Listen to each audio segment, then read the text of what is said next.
বাংলাদেশের জনগণের উদ্দেশ্যে খোলা চিঠি দিয়েছেন ৬৮৫ ভারতীয় বিশিষ্ট নাগরিক। এদের মধ্যে দেশটির সাবেক বিচারক, আমলা এবং বেশ কয়েকজন রাষ্ট্রদূত রয়েছেন।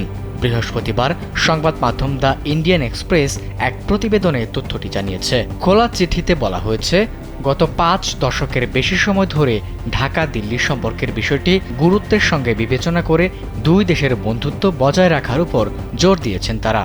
বিশিষ্ট নাগরিকদের দেওয়া ওই চিঠিতে বাংলাদেশের সংখ্যালঘুদের উপর কথিত হামলা ও তাদের ব্যবসা প্রতিষ্ঠান ধ্বংস না করার আহ্বান জানানো হয়েছে।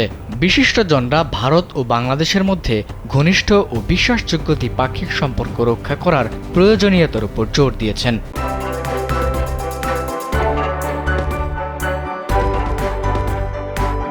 এছাড়াও চিঠিতে হিন্দু, বৌদ্ধ, খ্রিস্টান, শিয়া এবং আহমদিয়া সহ সব সংখ্যালঘু সম্প্রদায়ের নিরাপত্তা নিশ্চিতের উপর জোর দেওয়া হয়েছে।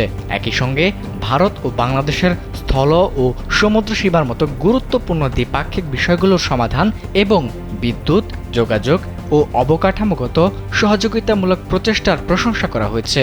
চিঠিতে উল্লেখ করা হয়, ভারতীয় বিশিষ্ট নাগরিকরা মনে করেন ঘনিষ্ঠ, সহযোগিতামূলক এবং বিশ্বাসযোগ্য দ্বিপাক্ষিক সম্পর্ক উভয় দেশের জনগণের জন্যই দীর্ঘমেয়াদী স্বার্থ রক্ষা করবে। এছাড়া তারা বাংলাদেশের জনগণকে ভারত বিরোধী প্রচারণা দ্বারা প্রভাবিত না হওয়ারও আহ্বান জানিয়েছেন। সবশেষে গণতন্ত্র ও ধর্মনিরপেক্ষতা পুনরুদ্ধারের আহ্বান জানিয়ে অবাধ, সুষ্ঠু ও অন্তর্ভুক্তি নির্বাচনের গুরুত্বের উপর জোর দিয়েছেন তারা।